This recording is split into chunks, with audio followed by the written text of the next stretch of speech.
What's up, guys? Gun here. Happy Monday, man. I hope you guys enjoyed NFL Week 1 Sunday main slate. Hey, we still got 2 more games tonight, but the main slate is in the books. The first Sunday of NFL is in the books, so I like to always examine where I went right, where I went wrong. So we're going to do that in today's video. I'm going to open up my premium game notes that I had in the RunDFS.com VIP spreadsheet. And we'll see if some of the takes I had were on the right track, were good. Some of the takes were just wrong. Did I run bad, right? Did we get some bad variance or some bad luck in some spots? And hopefully you guys can do the same, reflect within. Tweeted out yesterday because I'll be honest, my main slate didn't go well, but I actually ended up salvaging the day. I did tweet this out yesterday. If you guys are on Twitter, man, link up with me, twitter.com/Gundackersports. I said, don't overreact to the most unpredictable week of the season. Review the week and examine your process and not necessarily your scores. I will have videos up with my polls, which is where I'm at now. So I will be showing you guys my best lineup on DraftKings, my worst lineup on DraftKings. We'll look at my Yahoo lineups, all that good stuff. But I do want to go as quick as possible, game by game, based on my game notes in the RunDFS.com VIP spreadsheet. You guys know over at RunDFS.com, you can jump in to a subscription, and you guys not only get access to my spreadsheets, my game notes, and all that stuff, but you get access to the RunDFS.com VIP Discord. Shout out to, there's so many. Man, we had 20 people at one point in the Saturday night voice chat. We're going to be doing that every Saturday for the rest of the season.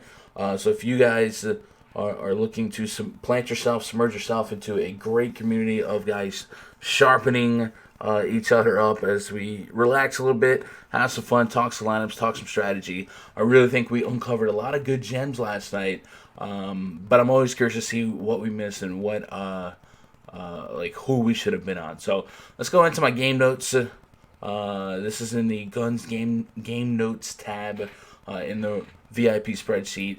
And as quick as possible, we'll go game by game. So my feeling on this game, the Falcons and Vikings, was that I thought the Falcons defense was going to be better. I wrote something I often look at for the Falcons and most home dome teams is, are they playing outside? In this case, they're not. Last season, the Falcons' defense was beat up consistently, but lest we forget, they limped without guys like Ricardo Allen, Deion Jones, Keanu Neal, and others. It was the most injured defense in football. It's reasonable to suspect that Dan Quinn will have a better defense. This thought versus the Vikings' projection to be run heavy could make this a low-scoring game. And I also wrote that in the Vikings portion. Mid-season firing of John DeFilippo. I think he was gone at week 13. Vikings appear to be set to be a run-heavy team. If you look at the second half of last season, or past when John DeFilippo got fired, Thielen, Diggs' fantasy upside spiraled, and that's where we brought in Dalvin Cook. So that was my biggest stance of the week. So many people were coming at me with Adam Thielen and Diggs and Kirk Cousins, and I was against it. I had no Kirk Cousins. I don't know if I ended up with any Thielen. And if you look at the box score yesterday for that game, or all the stats really. Matter of fact, let me pull up. Here we go. Falcons and Vikings box score. Kirk Cousins had 10 pass attempts, 8 completions. Now, one of them was a touchdown to Adam Thielen, which that was in the first quarter, and I was like, uh-oh. But it all went down after that. And then they ran the ball, and when they were done running the ball, they ran the ball some more. 21 carries for Dalvin Cook, 9 for Alexander Madison, 2 for Amir Abdullah, and even Kirk Cousins ran the ball a little bit. I'm sure not all of those are designed runs. Cousins had the quarterback sneak, which is kind of salty for me because it could have been another touchdown for Cook. Dalvin Cook was super, mega, duper, uber chalk. I think he was the highest home player on the slate. But it was just one of the things that just made a whole lot of sense. So I feel like I got this game right for the most part. Actually, all the part. Like I didn't play any of the defenses, but I respected both defenses enough to stay away other than to load up on Dalvin Cook. So watch the Vikings run ratio going forward, and then also watch the Vikings defense, particularly at home going forward. So I think we were on the right track there. And then I also noted Devontae Freeman is healthy now, and without Tevin Coleman in 2015 and 2016, Freeman was a fantasy beast. And I'm wishful he'll be a tournament winner this season, but I don't think this is the matchup, but I rolled the dice on him in tournaments until further notice. So I think the Matt Ryan, Julio Jones, Devontae Freeman triple stack will be, at least once this season, a high-scoring trifecta. And I will probably take shots on that every time they're on the main slate just so I don't miss it. In this case, none of them were great plays. Julio was a middling play. He put up 15 fantasy points, a late touchdown, had 11 targets, caught just 6. So that's something to note there. And then Devontae Freeman, 8 rushing attempts, 4 targets. Wasn't a great game script there. I will definitely be keeping him in mind going forward, but he only averaged a little over 2.5 yards a carry, if that. So bad game for the Falcons, but I did not have a lot of the Falcons, so I'm happy with that. So if I'm reviewing my process on that game, I'll give myself an A on that game. Moving to the Redskins at Eagles, this game was unlike any game script I projected. Figured the Eagles would put the boots to the Redskins, and the Redskins came out swinging. And this is one of the spots. There's a couple teams that I didn't even really look at. And I know every week there's going to be teams I just don't consider. Redskins were one of those teams, and we definitely saw some value. I did have Chris Thompson, loves Chris Thompson, put him in my tournament play video last week. I think it was an excellent salary ROI play, but it wasn't really going to be a tournament winning play just because of how stacked the high-end scores for so many mid-tier running backs, even mid-tier receivers going to be. I did say the Eagles' offense is usually a spot I avoid unless it's isolated to guys like Zach Ertz or another high-volume guy. With such a high spread at home, you typically want the team's running back as a game script calls for second-half running plays, but the Eagles enter another season of a super saturated backfield that is frustrating coin flip from week to week. I'll probably avoid guessing right here unless concrete news breaks later this week. Jordan Howard, Miles Sanders, Darren Sproles, Corey Clement are all active. So if I had to take a shot, I'd go Howard or Sanders, but I really didn't. I don't touch saturated running back by committee, so I stayed away from that. Carson Wentz was a fine cash play. He was the highest on cash game quarterback. Should have just played him. I did not, and I'll talk about where I made some mistakes there in a little bit. Zach Ertz, here we go. Chris Thompson could be checked down goodness in the second half. So I posted in the RunDFS.com VIP Discord on Friday that I already had a kind of a small infatuation with Chris Thompson and to watch and see if Adrian Peterson was going to be a healthy scratch. It was rumored that he would be, and he was. So that left them with their main running backs being Darius Geis and Chris Thompson. Darius Geis got injured, and Chris Thompson, if we pull up his stats here, Chris Thompson had 7 receptions on 10 targets. So we're talking wide receiver volume here. 14.8 fantasy points. I'll take that at 3,500. Would have been money if he fell in the end zone. So I'm really, really happy with that call. So the process on that call is correct. I did not even consider Case Keenum. He was 4,900, put up 30 fantasy points. Huge game, 380 passing yards, 3 touchdowns. And this is where I just didn't even consider some of these pass catchers. Terry McLaurin, 3,300 on DraftKings, 5 receptions, 7 targets, over 100 yards, and a touchdown. This is a name I'm writing down. I'm monitoring. I'm going forward. I'm going to do a little bit more research to see who this guy is, and what I might expect going forward from his connection with Case Keenum. So, like I said, I don't want to overreact to week one. There's a lot of who's that type of guys that went off yesterday. This is definitely one of them. Certainly something I'm going to monitor going forward. We did not expect the Redskins to score 27 points. We did not expect this to be a close 5-point game. Did expect the Eagles to win. They did pull that off. But yeah, looking on the Eagles side, look at this running back situation here. Darren Sproles, 9 carries. Jordan Howard, 6 carries. Miles Sanders, 11 carries. And Corey Clement, I think he might have took some snaps, but he didn't have any carries. Djax was the guy you wanted. But if you played Carson Wentz and cashed at 5,700, 28 was fine ROI. Threw the ball almost 40 times. Not something we expected per se because of how this game played out. But I watching the game, I do wonder if maybe the Eagles just went to sleep here, just expected to dominate Redskins, and they got punched in the face. And everyone's got a plan until you get punched in the face. It's the old Tyson line. So I'm wondering if Eagles just had a learning experience there. Wentz was a great play. If you played him, congrats. Deshaun Jackson. I stayed away from Djax because typically I look at Djax as a home run type of guy, and I love to stock up on volume guys. But he had 10 targets, and that's huge. If he's going to be one of Carson Wentz's favorite toys going forward, definitely want to watch that. Now, you can make the case that Alshon Jeffrey, the wide receiver one, was the focus of like Josh Norman or some of their better defensive schemes, and Djax burned. But Djax, man, 10 targets is huge.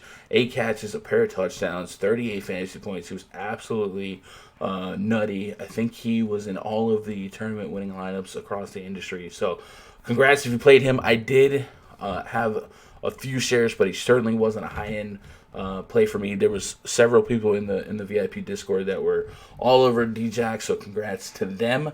This was a fantastic play. Zach Ertz, 7 targets, 5 receptions. One of those high-end household tight end names that had plenty of work, I guess, and he didn't get in the end zone. We'll talk about Kittle. We'll talk about Kelsey, who also kind of fit that description. So I would consider this game as one I got wrong because of the Redskins game script, like how they showed up. But I did say that I was fading the Eagles running back core. That worked out. And I played Chris Thompson. That worked out. Other than that, I kind of stayed away from this game overall, where I should have been more receptive to Djax, I suppose, and Carson Wentz, who I did have Wentz in the pool, but I usually mostly ran him naked. Moving on to the next game, Buffalo Bills at the New York Jets. I kind of let myself believe in a potential for some of these for both sides to kind of score. Le'Veon Bell, you throw names like Le'Veon Bell, Robbie Anderson in the mix for the Jets side. And then on the Bills side, I was really high on some of the Bills connections. I put out, I think, a tournament video last week where I hyped up John Brown. John Brown did fantastic. So let's start with the Bills side here. Josh Allen, I wrote Josh Allen 5,600 on DraftKings, by the way. Absolutely shined as a fantasy play second half of last season. His fantasy points from week 12 on, 26, 33, 24, 19, 13, and 41. A large catalyst of this upside came from his high rushing floor and taking off past the line of scrimmage at least 9 or more times in all but one of those games. John Brown joins Josh Allen for a match made in heaven. Consider this a poor man's Mahomes to Hill. Josh Allen has 20-plus air yards on 18.1% of his throws last season. Mahomes was second at 15.2%.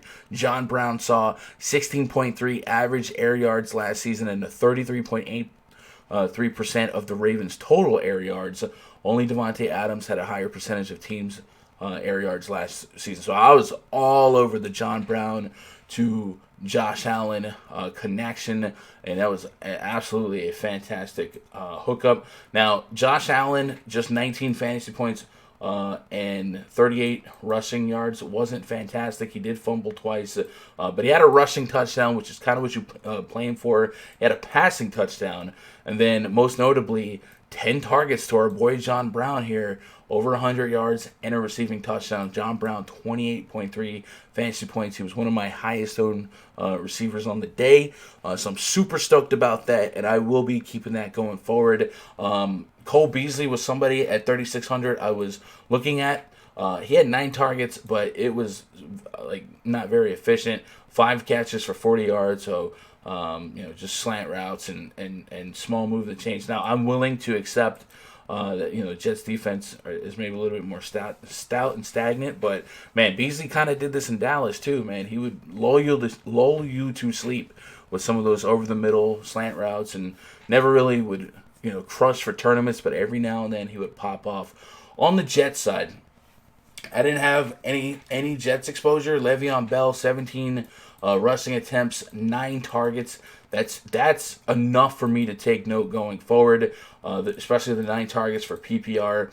Only 32 receiving yards and 6 catches, but I want that. He had a receiving touchdown. I love receiving upside for running backs. We were worried about Ty Montgomery maybe taking some of his work. Only 2 carries, no targets.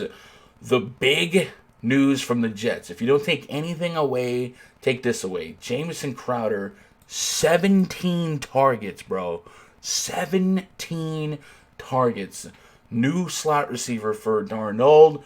Was 1 yard shy of 100 yards. That leaves 3 points on the table. He even had a carry. I don't think we can bank on a guy getting 17 targets every week. With Robbie Anderson kind of locked up with the Bills secondary, that's something to take note of though, because if at worst we get 10 targets next week, that's still a volume that I have interest in. So if you guys taking notes, names that maybe slipped through the cracks yesterday, Jamison Crowder, write that one down. Don't forget that as we open up our books for week 2. He absolutely was force feeding Jamison Crowder, and it actually was a nice fantasy play, particularly for DraftKings. So 17 targets. I think he led the league in targets. I think Evan Ingram had a lot of targets, but I think Crowder led the league. So I'm happy with my take on the Bills. I didn't expose myself to the Jets. Le'Veon Bell was fine, but he wasn't nutty for tournaments in terms of the highest scoring. I think he was in the top couple lineups over on FanDuel, but or a top lineup in the top couple lineups on FanDuel, and just in terms of results. But if you're talking points per dollar, he wasn't something that you needed to have. Bills releasing LaShawn McCoy opens a murky committee of Frank Gore, Devin Singletary, and TJ Yeldon. I didn't touch that. And then Josh Allen and Sam Darnold had the second and fourth most interception percentage last season, so there was definitely a chance that we could see some sloppy football and maybe some defenses would benefit from here. And it's pretty accurate. Darnold fumbled once, and Josh Allen threw 2 picks with 2 fumbles. So more things changed, the more they stayed the same. There was definitely some downside to these plays. Let's move on to the next game in my notes. Ravens at the Dolphins. We're definitely not going to spend time on this one. Ravens went into Miami, absolutely steamrolled them. We knew the Dolphins were bad. They're bad. They might even be worse than what I thought they were. And the Ravens put their foot on the pedal and absolutely disrespected the Dolphins. They kept passing. Lamar Jackson, I think, had 5 passing touchdowns to really break or push back on some of these stereotypes about him. He's a running back, blah, blah, blah, blah. He threw the ball just 20 times, 17 of them complete, over 300 yards, 5 passing touchdowns. They even had a fake punt which I thought was the most disrespectful thing of the weekend for a team that was, I think they were up around 30 at the time, to just keep going for it. But man, they came out and won by 49 points.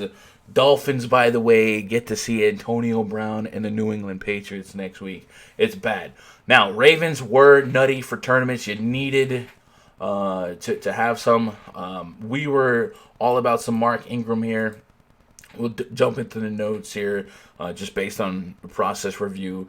Let's see. I drooled at the Josh Allen rushing attempts in the latter half of last season, but they're merely, quote, cute in comparison to Lamar Jackson. Jackson saw 10-plus rushing attempts in every start last year.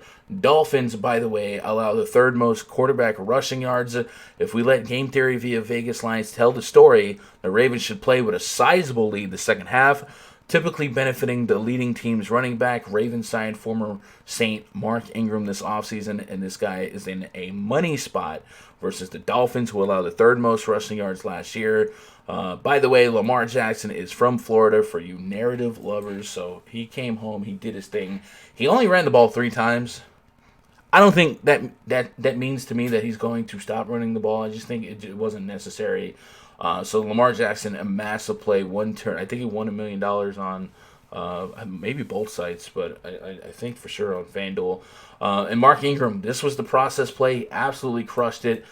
Did not get as many carries as we would hope for. Gus Edwards had 17 carries, but I am willing to watch this going forward, right? Because 14 carries was when the game was plus minus 2-3 possessions, and then Gus Edwards comes in and cleans up.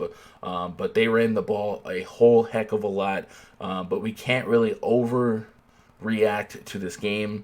Will the Ravens be a 60-point offense every week? No. Will they be a 30-point offense every week? I mean, that's Rams and Chiefs territory. That's not normal Ravens football for Harbaugh, right? So definitely a team to watch going forward. Good for Lamar Jackson, though.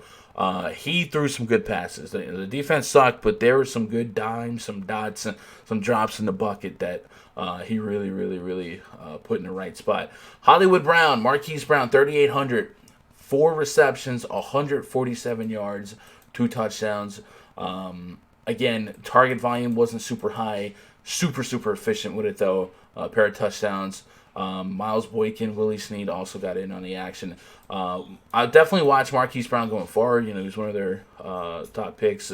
But he had one of the over-efficient games that this type of stuff probably not sustainable, right? 2 touchdowns, 4 catches, 100 yards. But that is his upside if you watch him in college and whatnot. So Mark Andrews was the real story here. This was the volume guy. 8 targets, caught all 8 for over 100 yards and a receiving touchdown. This is interesting to me. Look at all these tight end targets. I think a couple of these are from Robert Griffin, but 8 targets for Andrews, 4 for Hayden Hurst, 3 for Nick Boyle. We'll say 8 of them came from Lamar Jackson. Lamar Jackson threw the ball almost 20 times and 17 completions. So 8 of those, almost half of them to a tight end, and a couple more to Marquise Brown. So that was just an incredible game for the Ravens in terms of efficiency. Defensively, their defense put up 13 fantasy points, 2 picks, a fumble recovery, and 3 sacks. And didn't get a defensive touchdown. We know defenses in DFS for tournaments is usually all about who gets the touchdown or 2 touchdowns. It wasn't the Ravens, but if you played them, it was fine. There was plenty of value out there to put in the safety at defense, and it worked out. So I'm happy with how my process brought me to Ingram here. I'm not going to overreact to missing out on Hollywood Brown because of how extremely efficient his game was. But I definitely want to note the Mark Andrews tight end situation going forward. Let's move on. Chiefs at the Jags. This is the game. This is one of the games that hurt me the most. Jaguars picked up former Vikings coach, our offensive coordinator, Don DeFilippo, is how I started off my notes, and this was kind of how we start off the mindset of the offensive philosophy of the Jaguars, with them having to throw the ball more, probably regardless, just based on the matchup against the Chiefs, where the Chiefs could put up a bunch of points. I was really high on Nick Foles, on Dede Westbrook, on Leonard Fournette. I had Nick Foles as a tier 2 quarterback for my tournaments this week. Had Leonard Fournette as a tier 1 running back. Had D.D. Westbrook as a tier 1 wide receiver. I was super high on that trio. And in the first quarter, Nick Foles got injured, man. Broke his collarbone. And D.D. Westbrook, I played that game for Foles to throw to D.D. Nick Foles in preseason threw 10 passes. 7 of them went to D.D. Westbrook. So I was high on him for PPR. I thought he was too cheap. And then Leonard Fournette was going to be the workhorse. He was the workhorse. There was lots of hype on him being more involved in the passing game. There was a pass where he lined up out wide. So I was happy about that in the first quarter. And then it all got away. But this is one of those where if Nick Foles doesn't get injured, do things change a little bit? His backup quarterback, we'll pull up this game. Jaguars, where we at? I guess it's back a little bit. Pull up the Jags. Gardner Minshew threw 25 times. He was super high completion rate. It was a lot of 1 yard, less than 5 yard passes.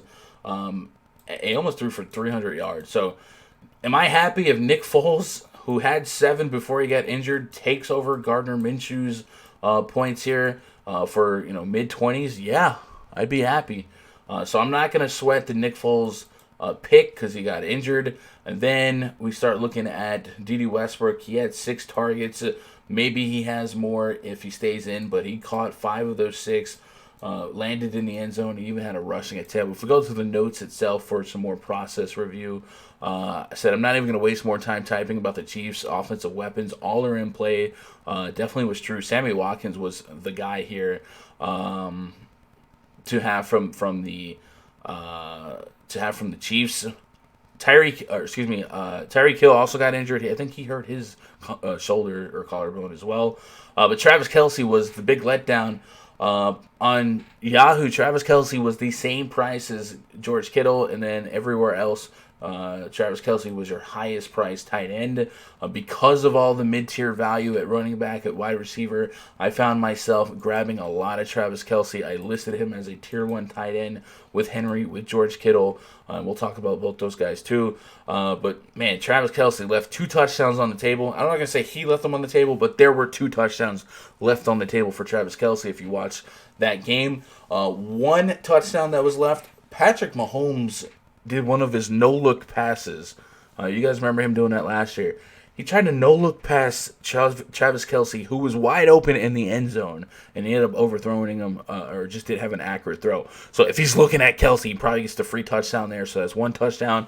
And then Travis Kelce caught a ball in the end zone, but he didn't have both feet in. He had 1 foot in and didn't have control.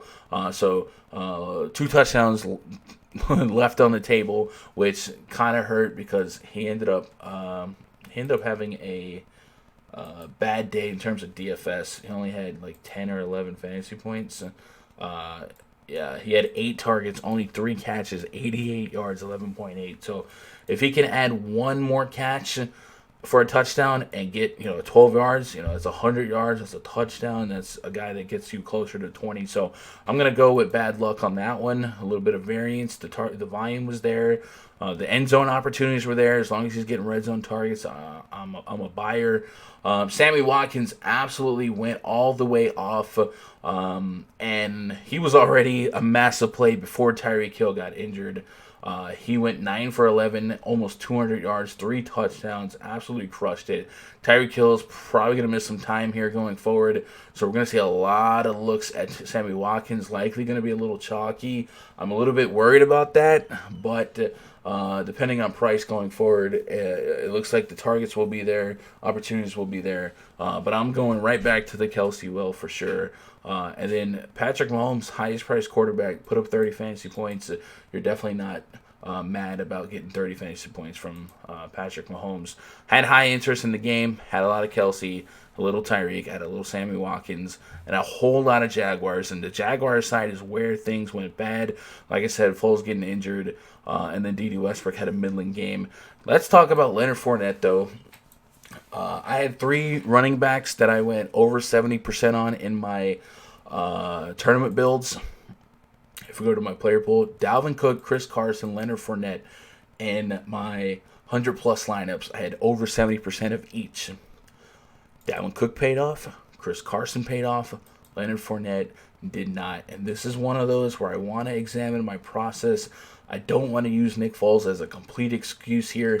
I do feel like with Dalvin Cook being 40% owned by the field, being overweight on him made sense. Chris Carson was in a high run percentage offense. He made sense as a big home favorite. Was I a little too happy to play Leonard Fournette here? Because against the Chiefs, there is a risk that you're going to get destroyed, right? You're going to be down 2+ possessions. That's what happened. 13 carries, 6 targets. So we can take away that the targets were there. 20 carries was probably not going to be a thing because of the likeliness that they would be down multiple possessions. But he was fine in yards per carry. Had a fumble, but I'm super happy to see that the targets were there. He's a guy I'll play again going forward.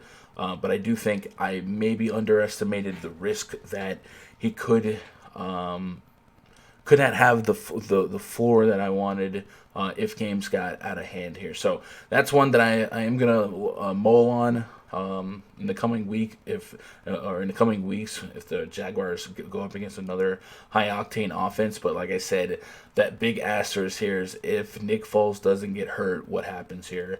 So I'm not gonna take a big L, but I will say I'm gonna think about if Leonard Fournette should have been a 70%er for me. And obviously, in retrospect, he shouldn't, but I do think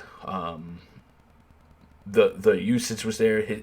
His snap counts were there. He was the most involved running back by a mile. I think he might have led the league in percentage of usage yesterday. So we'll move on from that. Sorry if you guys had a lot of the Jags as well. I think they were a sweetheart team across the industry. Foles goes down. Westbrook is medium, and Fournette crushes me. Fournette's probably, I had a couple quarterbacks that dudded, but Fournette was probably the reason I really, really got crippled on the main slate. Titans at the Browns here. At a medium to low interest, I wrote, I'm bouncing back and forth on how this game scripts.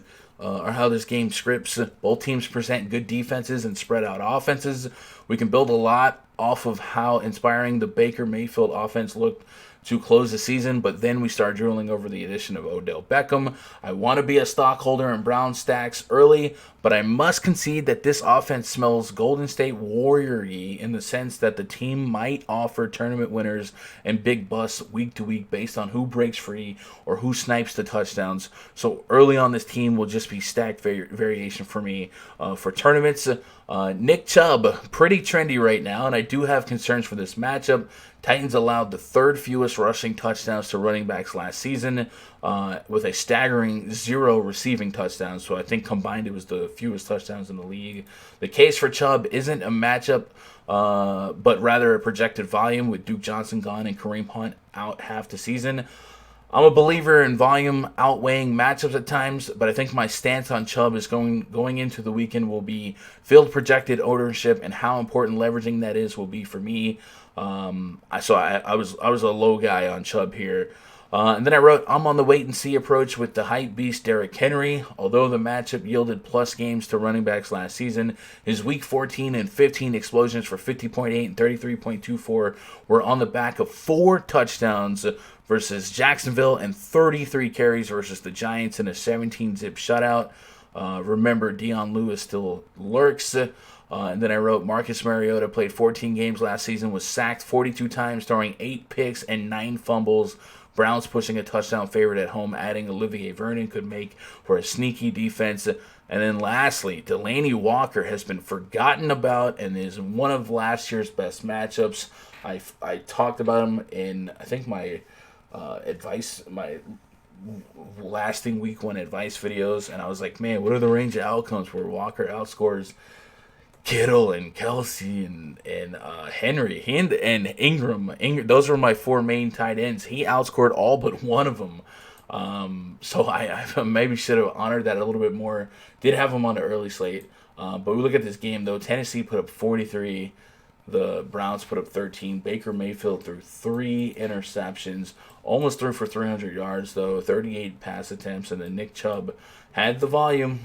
Didn't really produce for fantasy, but 75 yards on 17 rushing attempts and 4 targets. The volume was there, so, I mean, in a better matchup, I'm going to go right to Chubb. But I was low on him here, and I'm happy that, my gut inclination and my process kind of was correct here. Odell Beckham, 11 targets, 71 yards, 14 fantasy points. If he gets a touchdown, I think he's a fine play. Jarvis Landry, 7 targets. And then David Njoku, 6 targets, a touchdown, 4 catches. Browns were kind of a mess here. Their defense had 0 fantasy points. They did have 4 sacks. We talked about the sacks there. And then the Titans defense had 23 fantasy points, 5 sacks, 3 picks. So I wasn't high on this game. I had some Odell and a little bit of Baker in some Odell handcuffs. I was way higher on Baker Monday than I was on Saturday. And that is something where you guys got to stay flexible throughout the week to be able to not be stubborn on a guy. I just felt like I ended up with so many quarterbacks in my pool that I needed to cut Baker a little bit based on this game script that I had. I'm glad that I dialed back on him. I don't love that I was high on him Monday enough so that I mentioned him in my video, but I did mention him with the likes of Lamar Jackson. So hopefully you guys picked Lamar Jackson and not Baker Mayfield. Let's move on to the Rams-Panthers game. So the 2 games that really hit me the most yesterday were, 1, the Jags and what happened with Foles getting injured. 2 was the Panthers. Cam Newton, man, he really, really hurt me for fantasy. Anything important that I wrote here? On the Rams side, I love Cooper Kupp in all formats, but especially cash games. Kupp's post-surgery athletic testing numbers for quickness and agility are better than the times before he tore his ACL, according to Jay Glazer. That's crazy. In 8 games played last season, Cooper Kupp saw 12 red zone targets for 3 touchdowns.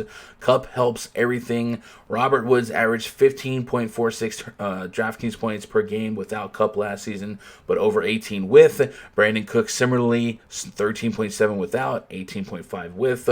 All pass catchers are open for play here, but the most likely outcome is all have perfectly fine 9 non-tournament winning games. And then I wrote, Todd Gurley is one of the biggest questions on the season in terms of workload. His price ownership could be huge for tournament opportunity. He was, after all, the number 1 fantasy RB last year. I think all of my ideas on the Rams were fine. If we pull up their results here, Jared Goff wasn't going to play him. 39 pass attempts, 1 touchdown, 10 fantasy points. Robert Woods did fine, man. 13 targets, averaging 16.6. Cooper Kupp, 10 targets, got 11.6. Brandon Cooks wasn't great, but we knew that the Panthers, like James Bradbury, guys like that, were above average at covering wide receiver 1. So that's not shocking to me. Tyler Higbee had a touchdown. He was the only touchdown for Jared Goff. And then Todd Gurley, watch this, man. 14 rushing attempts for Gurley. He had a lot of carries going into the final quarter. I think at the end of the game, they ended up using Malcolm Brown a bit more. But Brown had a fantastic fantasy game. So this does kind of give us something to worry about going forward about Todd Gurley's workload management. And Malcolm Brown got the 2 touchdowns. So is there going to be a week where Todd Gurley goes old school Gurley and breaks the slate? Probably, but this is concerning going forward if they're going to have a timeshare at worst, right? So I stayed away from most Rams. The Panthers is where things went wrong for me. I wrote the Panthers Nation has a lot to be excited for in healthy Cam and healthy Olsen. And of course, Cam gives us the ankle scare in preseason. Rams are week to week one of the most well-coached and well-prepared teams, and opposing teams will need to keep up and play aggressive. In the first half of last season, we saw Cam run a bit more than the second half and have his highest completion percentage of his career, largely due to CMC checkdowns. He'll have his trusty tight end Greg Olsen back. DJ Moore and Curtis Samuel have been beat writers, sweethearts, great supplements to stud Christian McCaffrey. I love several Panther stack variations here, and maybe even the dreaded quarterback running back handcuff. Guys, I had Cam Newton as a tier 1 with Jameis Winston. I couldn't have got tier 1 quarterbacks more wrong in the end. Jameis Winston, I'll talk about him in a moment. I definitely can reverse engineer that as a bad process play. In terms of just grading him that high. I think he's still a fine tournament play in retrospect. Cam Newton, though, I wasn't expecting this from a results-based standpoint. If you look at his game log, threw the ball 38 times, 239 yards passing. He did have a pick. There was a fumble by DJ Moore early that was frustrating. Cam was driving. And then this is where it gets a little bit of asterisk. Was it some bad luck in there? Christian McCaffrey was going against a Rams defense that I think was 4th in DVOA against pass-catching running backs last year. My man had 10 targets or 11 targets, caught 10 of them for 81 yards. This guy's completely matchup proof because of his volume. Had 2 rushing touchdowns, and the fullback Alex Armah had 1 rushing touchdown. So 3 rushing touchdowns on a team that scored 27 points. On a team where the quarterback threw 38 times. For Cam Newton to not get 1 to 2 of those kind of stings, especially when the fullback got the touchdown. I was really looking for a Cam Newton rushing touchdown. It didn't happen.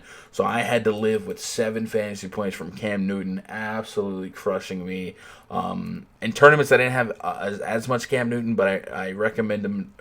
I had a recommendation on him as a high-graded cash game to small field option, and that flopped for me. I don't think I'm going to hold the L on Cam Newton being a good play going forward. I do think we have to, obviously, week to week, accept the risk that McCaffrey is going to be a monster. But, man, McCaffrey, 10 catches, none of them were touchdowns to link up with Cam. Yikes. And then the fullback vulture, not what you want. Big notes on the receivers, though. Curtis Samuel was one of the most hyped, chalky value plays of the week from receiver. 4 targets, 3 catches, 32 yards. DJ Moore was the guy, though. 10 targets, 7 receptions. Again, that fumble really frustrated me, but that's who won the target battle. And then we talked about Greg Olsen being healthy. He had 9 targets himself. Wasn't super efficient with that. Nothing really else to note from here. So I am encouraged about Olsen's target share going forward. And with Olsen, CMC, and Cam Newton, and maybe even DJ Moore, there may be times in the coming weeks where I use them as a group for tournaments. So yeah, that really crippled me, man. Cam Newton going down, Nick Foles going down, that was yucky. And then we'll get into a game that also added gasoline to the fire that was my main slate experience. The Niners at the Bucks. This game had 50 total. It was a 1-point spread. Oh, the Bucks. I wrote this game likely becomes chalk central for the DFS smart bubble this weekend, and it all makes sense. Pretty even money line here on a 50-point total that is liable to go up in the humid airs of Tampa Bay. 49ers have, quote, their guy Jimmy G back and healthy, and he'll lead the charge against the 2018's league worst defense. The Bucs D has nowhere to go but up, with former Jets coach Todd Bowles taking over the defensive coordinator duties, but Bruce Arians running the offense will be the pace, and up the time of his defense has to play his time of possession. I expect Jimmy G to George Kittle to be the most popular quarterback tight end stack on the week in terms of value.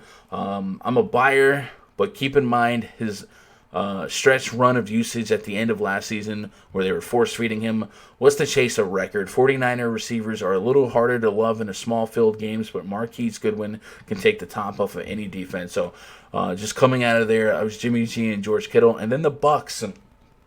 I wrote the Bucs feel safer for projections as their offense, though under new management, has a seemingly simple cast of players to bank on. First 3 pieces to take note of are Jameis Winston, Mike Evans, Chris Godwin. I will have this triple stack in tournaments. And then I wrote the Bucs running back depth chart is garbage, right? Man, it went wrong, and this is where I'll take a giant L on Jameis Winston. In terms of, grading him tier 1. I should have never done that, and my process going forward will not allow that.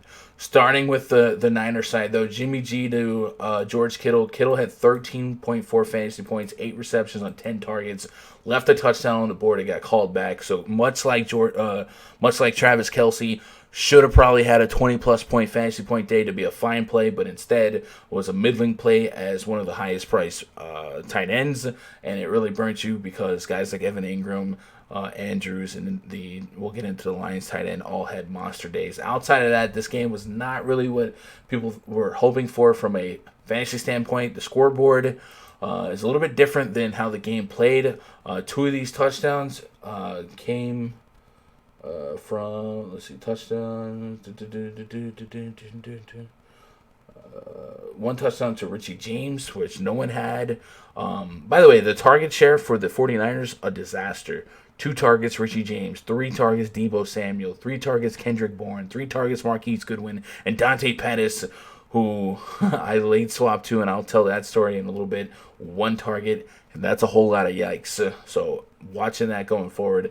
And then the running back situation, 6 carries for Coleman, 9 for Mostert, 15 for Breida. By the way, 15 carries for Breida, 3.7 fantasy points. That's a yikes. So not a super efficient day for the running back situation. Great win for the Niners. A lot of it was defensive and 3 picks and a fumble recovery. So good on the Niners defense. They were a fantastic play. 27 fantasy points. I did have the 49ers in my player pool as a tier 3 defense that I was going to have. It was the cheapest defense I liked. And the reason I liked it is because we know Jameis Winston can get sloppy and turn the ball over a lot. And that, my friends, is the reason why Jameis Winston should never, ever, ever be a tier 1 play. In my mind, a tier 1 should be a safe quarterback play. And the volume I knew was going to be there for Winston. Threw the ball 36 times. I figured the matchup would be a matchup he could do well. If you're telling me Winston could throw the ball 40-plus times and a 50 total, I was gonna take that, and because of how bad the running back situation, figured Godwin and Mike Evans had to eat. Godwin 6 targets. He was your most salvageable play, 14 fantasy points, 1 touchdown, 3 receptions. Mike Evans just 2 for 5. There was a lot of flags in this game. I'm not going to be that guy, but oh my goodness, the laundry on the field was pretty high for the refs. 5 targets for Brashad Perryman as well. 5 targets for O.J. Howard. Everything went wrong for me with my Bucs exposures, and this is what got me, man. 3 of my highest owned tournament quarterbacks: Jameis Winston, Nick Foles, Cam Newton. Yikes! But Jameis Winston should never have been a tier 1 for me.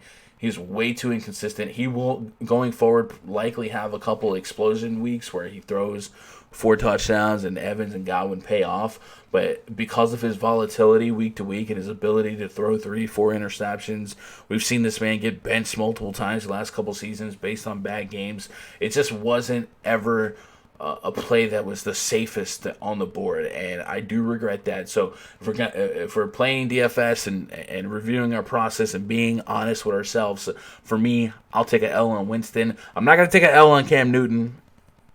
I do think I got a little bad luck there, but probably should have played safer quarterbacks or went with the ownership. But Winston should have never been a tier 1, so that's on me.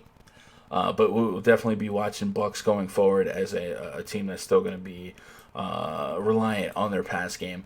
Let's move on to Detroit at Arizona. Kyler Murray, man, making his debut for the Arizona Cardinals. This game was a tie. That's always fun.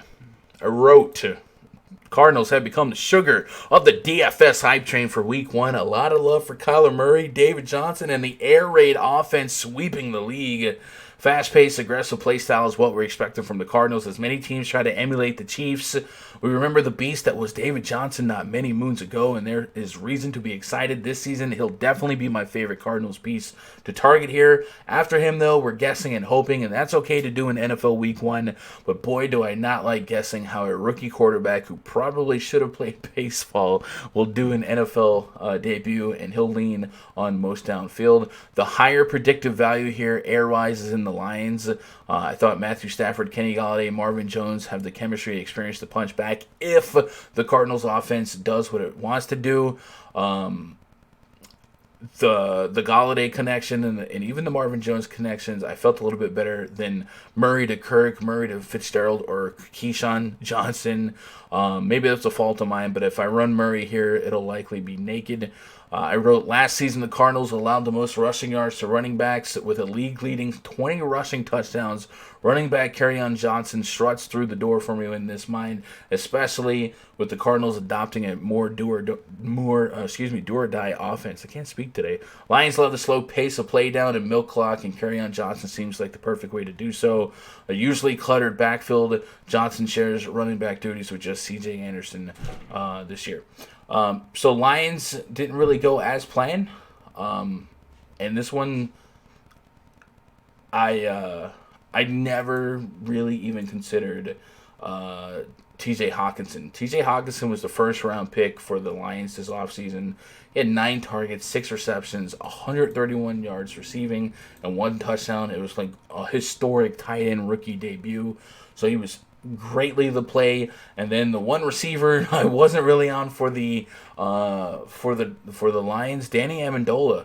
13 targets, caught 7 of them, 100 plus yards, a touchdown. Golladay did get a touchdown for me, so I'm okay with that. I did have Golladay as a tier 1 play, so all my tier 1s basically got me 14 fantasy points, which on a usual week it isn't the worst floor for individual plays, but none of them achieving 20 plus fantasy points was rough, but I'm okay with that.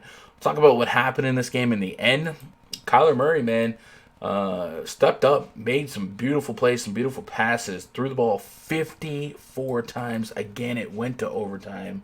So a little bit of extra innings pitches on his pitch count, but he did his thing. David Johnson, 7 targets, a receiving touchdown, 18 plus carries. This right here is what we want. This is the type of content I like to see, man. David Johnson could be back in this offense, at least for fantasy. And then Larry Fitzgerald caught an absolute beauty in the fourth quarter to save this game in terms of, to tie the game. And then they also converted a 2-point conversion here. So 28 fantasy points for Larry Fitz. Never considered him.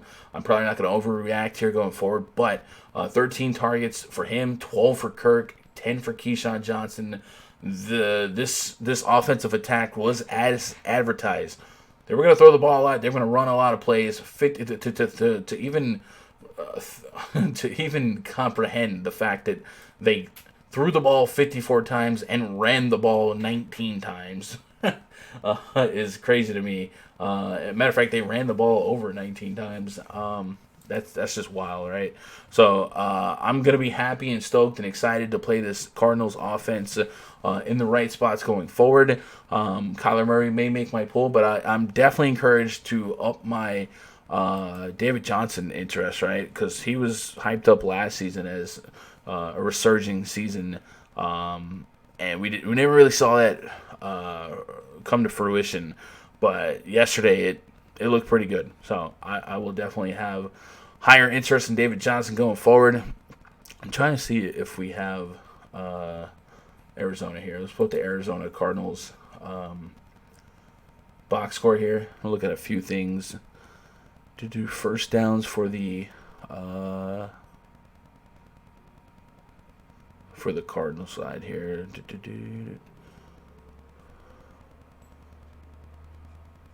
Or even time of possession, really.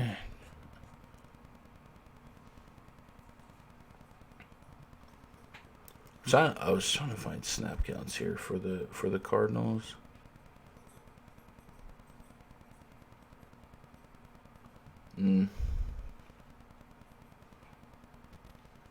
Guess it's not in here yet. Sometimes they don't add all that info in time. I think later today we'll have more snap counts, or maybe even tomorrow.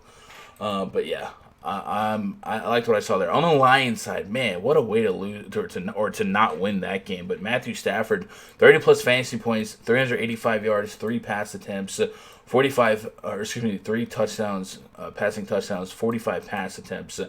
That was more than we expected, but that is a product of the Cardinals being a high-paced offense. You guys remember when Chip Kelly was coaching the 49ers, they ran such a fast pace that every opponent couldn't help but have more plays run, more pass attempts, yada, yada, yada. That's going to be a residual effect for the Cardinals and whoever they play. Kerryon Johnson, yikes, 16 rushing attempts for 49 yards. Was only 8 fantasy points. CJ Anderson got in on it, so timeshare alert there. But 1, 2, 3, 4, 5 running backs got involved in this Lions run attack or Lions pass attack to pass catching running backs. So that's a little bit concerning for that. So maybe I won't be as excited to play Kerryon going forward. But again, not going to be ultra results orientated. I do think the Lions do want to be more of a milk the clock, dominate time of possession team. It just wasn't happening because the Cardinals came back late. And then what do we do with Danny Amendola here? Targets were there, slot receiver, plenty of love there, huge debut. So it might be somebody we write in our pocket that I didn't really consider to play today, but I might go to him going forward if we project the Lions to pass heavy in the future. Note-wise, I'm okay with how I read that game. But Larry Fitz, what a catch. Added to his legend. Beautiful catch. Bengals at the Seahawks next game. This is another game kind of like the Redskins at Eagles. We didn't expect the Bengals to do what they did, but they went up there and they kept it a game. We'll pull up the review here. They lost by 1 point to Seattle. Andy Dalton threw for over 400 yards. I never thought the Seahawks defense was great, but I thought the big Vegas spread there at home, they were going to be a play for me. I said pace-wise, it's hard to look at this game, project tournament winning potential for much. If I had to grab just one name and walk away, it's probably running back Chris Carson. Seattle averaged a staggering 33 rushing attempts per game last season for a league-leading 55.6% run percent. That's boring as heck to watch and typically drains opposing teams' time of possession. Bengals, by the way, allowed the 4th most rushing yards in the league last season. Carson rushed for over 1,100 yards with 9 touchdowns, averaging 17 fantasy points per game at home. I wrote I'm not a huge buyer of Tyler Lockett at the moment for game script purposes, but he'd probably be the only pass catcher of Russell Wilson I'd be interested. So pause right there. I didn't have much Tyler Lockett because I thought they would run the ball a bunch, and I thought Tyler Lockett was a little bit of bad chalk. He had 2 targets. One of them was a touchdown. So it kind of bailed out people that played him. But talk about Chris Carson. 15 rushing attempts, 7 targets. Involved in the passing game. Had 2 touchdowns, 1 receiving, 1 rushing. But Rashad Penny also got into the action here. 6 rushing attempts. This game, I don't think, went the way the Seahawks wanted to. I think they wanted to run the ball a little bit more. But the Bengals just came to play some football. And that's, what are you going to do? So I walked away with Chris Carson. Carson was one of my 70%ers I talked about earlier. I ran 3 running backs, 70+%. Dalvin Cook, Chris Carson, and unfortunately Leonard Fournette. This worked out for me everywhere, but Chris Carson again wasn't a secret. On the other side, I wrote A.J. Green being unavailable for the Bengals for a few weeks, reasonable. Shines light on the next man up candidates Tyler Boyd and John Ross. I'm fine with either, and Vegas game script seems favorable for second half garbage plays to redeem either play if things get sticky. I said Joe Mixon doesn't seem to be in a great spot on paper considering the spread, but I know he has pass catching potential for PPR, and 5 catches for 30 yards would be 8-point floor. If a head start, he could muster another 12 on the ground. He'd be a solid play. So I wrote John Ross, Tyler Boyd would be the 2 I'm looking at. If I was going to grab a pass catcher for the Bengals, John Ross, 158 yards, 12 targets, massive, fantastic play, 37.8 fantasy points, 2 touchdowns. So would have been a nice one to have. Tyler Boyd wasn't bad either, 8 for 11. So the 2 guys that I was going to play from the or that I targeted from the Bengals worked out. Joe Mixon, 6 carries. I think he got hurt. I'm not sure. But I said I didn't want him, and it wasn't there. 3 targets for him. Giovanni Bernard got a little bit of run there, 7 carries and 3 targets. So I feel like I read the game right. I did not respect the Bengals enough, or maybe I over-respected the defense. I mean, nah, I didn't respect the Seahawks defense insanely. I just underrated the Bengals on the road here. So I think a lot of people did. Happy with how I read this game and the plays that I walked away with. Giants at the Cowboys. This is probably a game I slept on the most. The Cowboys were a fantastic tournament stack. Dak Prescott to Amari Cooper and Michael Gallup did their thing. On the Cowboys side, Amari Cooper had a breakout year after being traded to the Cowboys with several tournament-winning games. Last season, the Giants are 26th in DVOA versus wide receiver ones, so the matchup is favorable. Our question is if game script will squeeze tournament ceiling juice.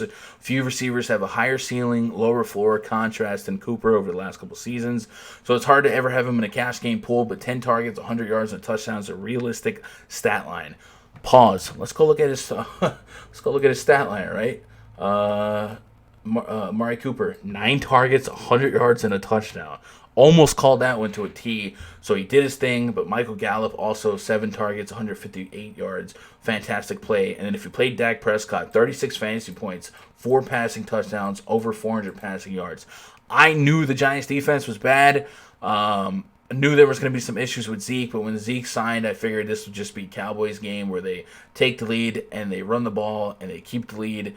No, man, they came to play, and I did not have any of that. I had some Cooper, but I didn't have any of the Dak Prescott exposure. I didn't have any of the Michael Gallup. So if you guys had a piece of the Cowboys, congrats. This one hurts a little bit more than usual because as DraftKings is one of the largest NFL is one of the largest casual player bases.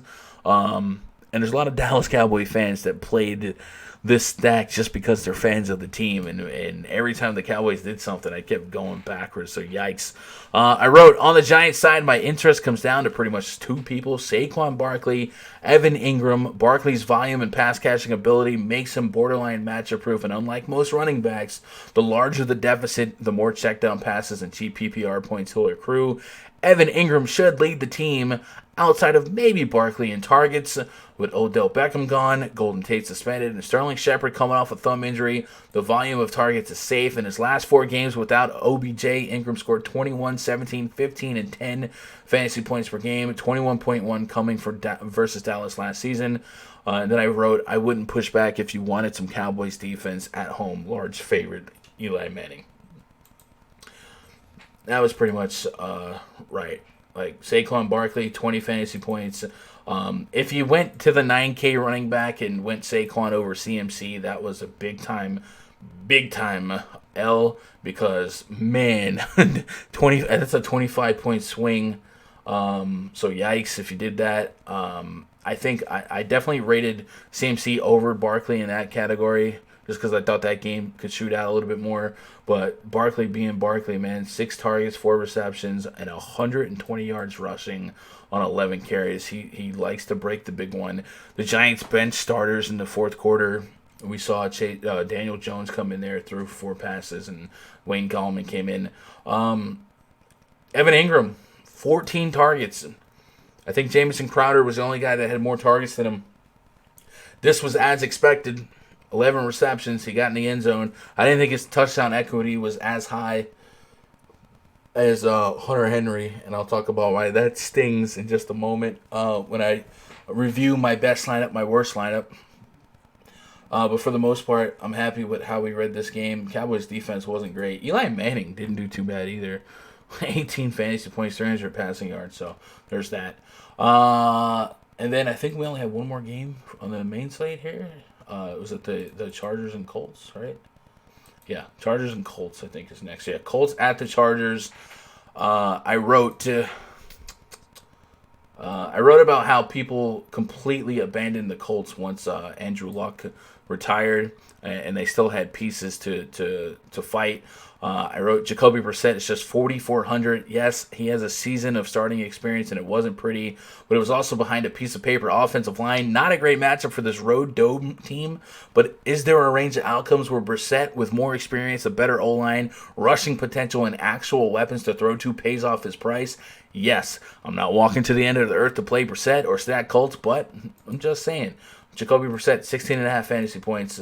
He said 4,400 or whatever he was.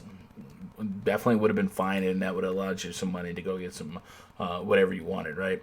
The Chargers announced they're not discussing Melvin Gordon's contract until after the season, so this spells price exploitation opportunity with running back Austin Eckler. 5,500 on DraftKings is cheap enough to be satisfied with a floor workload and likely a few passes. I ended up being a little lower on Eckler. Like, I started thinking about, man, this Colts defense wasn't that bad against the run, and Eckler did not really have a lot of great ceiling games last year or in the last couple seasons when given work. But, man, this guy found the end zone. He found the end zone, and when he stopped scoring touchdowns, he would score another touchdown. He had 3 touchdowns on the day, 58 yards rushing, 96 yards receiving on 7 targets. So you take out his rushing, and he's still a fantastic play. So he PPR'd his way and end zoned his way to a great day. Justin Jackson got in on the action as well. 6 rushing attempts, 3 targets. Touchdowns are a high variance thing in football sometimes. Depending on how they get there, we can definitely look at red zone stats and who's getting the most targets in the red zone. But man, if you take away these 3 Eckler touchdowns, he still had a decent enough workload to kind of take a gamble on. But will this performance maybe overhype him going forward? If you guys thought yesterday that the matchup wasn't great and that he generally doesn't have ceiling games to win a tournament, maybe don't lose sight of that thought process going forward, because 3 touchdowns is kind of sustainable, and he got overtime. So I might worry about that. Keenan Allen.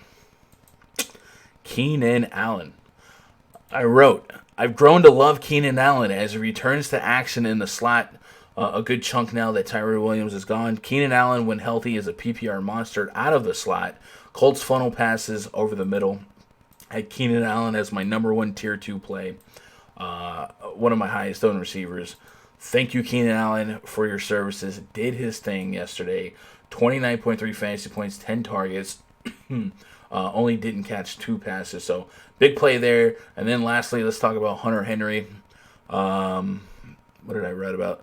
The Colts allowed the most receptions and receiving yards per game to tight ends last year. Welcome back to Hunter Henry, 3,900 on DraftKings. Antonio Gates has ridden off into the sunset. I thought that this could have been a breakout coming out party for Hunter Henry. It wasn't. He went 4 for 5, 60 yards. That's 10 fantasy points, but I was really hoping for a touchdown there. And that stings. So now that's all of the main slate games, I'll take a pause for the cause and talk about my best lineup and worst lineup and how late swap stung me yesterday. We just got stung. So let's go over to DraftKings. Went ham on the $9 slant. And we'll start with my best lineup. Halfway into the first half, or really at the end of the first first half of the slate, the noon games, I was looking at a lineup that gave me Mahomes, Dalvin Cook, Christian McCaffrey, Sammy Watkins, and D.D. Westbrook. I was like, hey, this lineup has some potential. The lineup was, and matter of fact, I think I have a picture in the RunDFS.com VIP spreadsheet to kind of tell the story here. Scroll down a little bit more, down a little bit. I actually put this up to a group vote too. I'm looking at NBA. Yikes. So the lineup was Mahomes, Cook, Caffrey, Watkins, D.D. from the first half, with Marvin Jones, Evan Ingram, Chris Carson, and Lions defense to go. So whenever I'm looking at a batch of lineups and I got a couple lineups that stand out, I started thinking, hey, do I need to make some late swap decisions here? Is there a spot where maybe, like in this case, Sammy Watkins was more of a punt play, but he paid off. So do I need another hard to love play like in Marvin Jones? Marvin Jones I didn't love.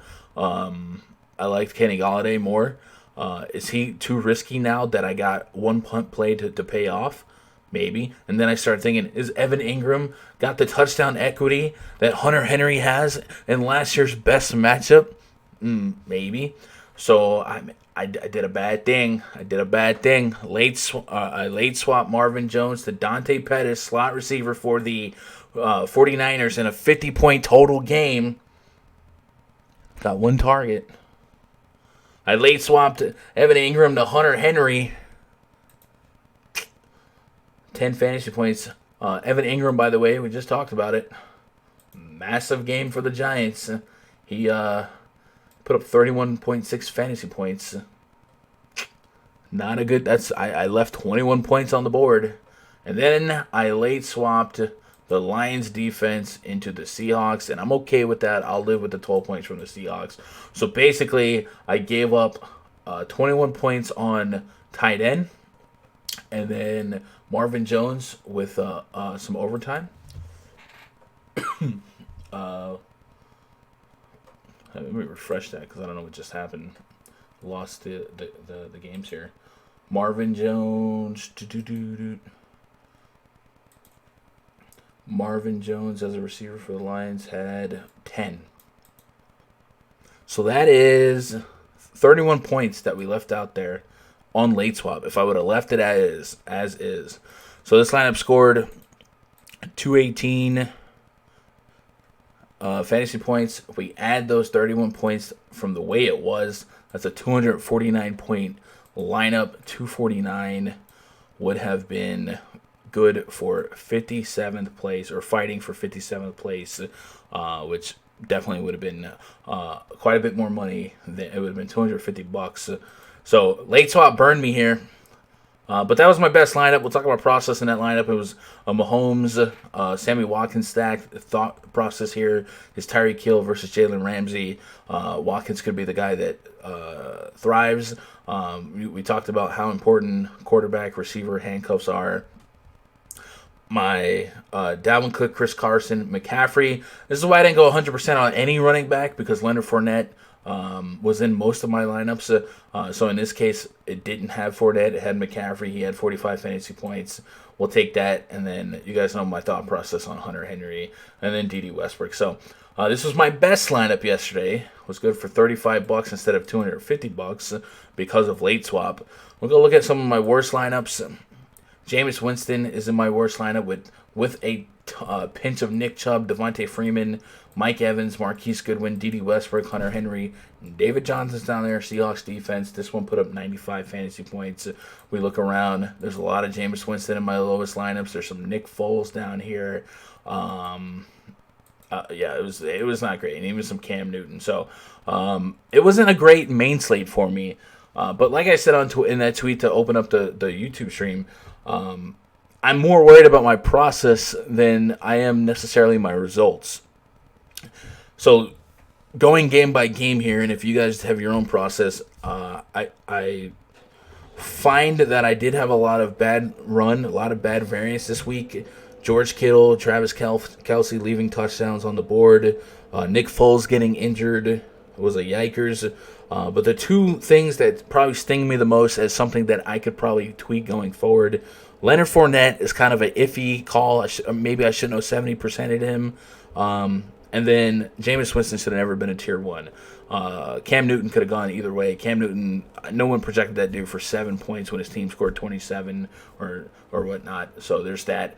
Let's talk about my Yahoo main slate before I talk about what went right for me last night. Yahoo, by the way, $40,000 million baller, 40,000 entries.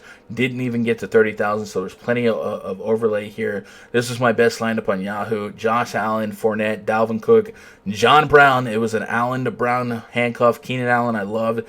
Edelman is the late night hammer. Travis Kelce. Kelce was the most expensive tight end. He was the same price as George Kittle.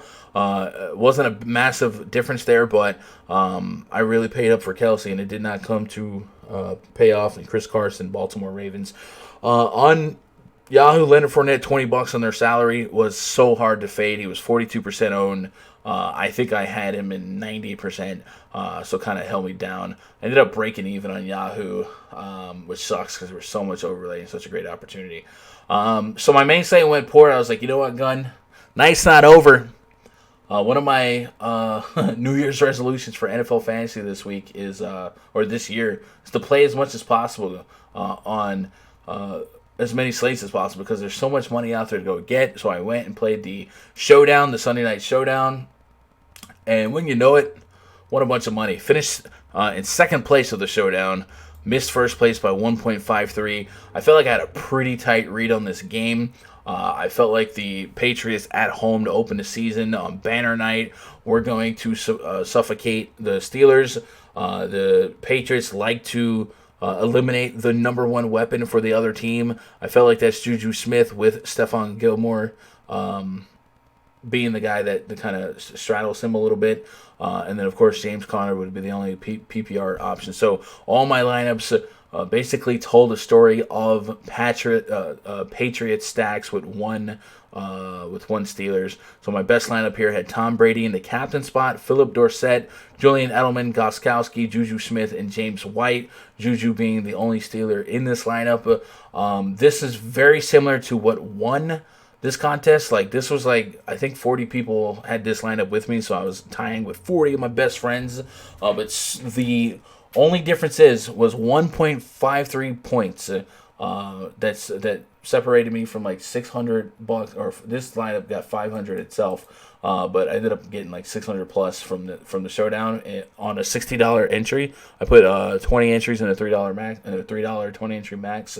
Winning guy by himself. Shout out to Tuck, 1984. Excellent lineup. Captain Philip Dorsett to get Josh Gordon. That was the difference in my lineup. I had Dorsett in the regular with Brady as my captain, and he had Josh Gordon over James White. And that 13.2 versus Gordon's 16.3 was enough with the Dorsett captain points versus the Brady captain points to be the difference. So excellent job on his behalf to make something unique enough to be first place by itself. But I really had a great Showdown appearance. It really saved my day. So I'm happy about that. There's more games tonight out there on Monday Night Football. So I'll be attacking the Showdowns, the 2-game slates on that. But always wanted to be honest with myself, with you guys. Hopefully you guys, maybe picked up some stuff, or maybe if you followed me on a few plays that didn't work out, you understand where I'm at or what happened, why it happened. And then if you followed me on a couple plays that did work, the John Browns, all the running backs we put out, the Lamar Jacksons, you're happy about that. If you guys want access to my game notes this week, I usually have them done by Thursday, maybe Friday. It is a perk of having a RunDFS.com VIP subscription. So many of you guys hopped on the train this week. RunDFS.com, make yourself an account, go to VIP passes or click the banner. We got week pass, 2-week pass, month pass, and the MVP package. I got to take down the Super Bowl special. I guess I'll take it down tonight. So if for some reason you want to lock into the Super Bowl and not until the NBA, you can still do so. And we got more content coming on this YouTube channel. We're going to be taking a look at week 2 positional picks and favorite tournament picks, kind of some of the videos we did last week. And then if you guys got ideas on other video types that maybe I should throw out there or you guys want to hear about, certainly let me know in the comments below. You guys have shown so much love as we return to producing content for this channel and for the NFL season and for the impending NBA season. It's been a lot of fun. I'm so happy NFL's back, and I'm happy how the process played out for the Showdown slate, and I definitely think the process was right more than it was wrong for the main slate, man. I hope you guys did well. If you guys got anything else for me, drop a comment. Hit me up on twitter.com/GundackerSports. I love each and every one of you, man. Have an amazing week as we grind the weekdays into NFL Week 2. Love you guys. Good luck. God bless. Go win some money.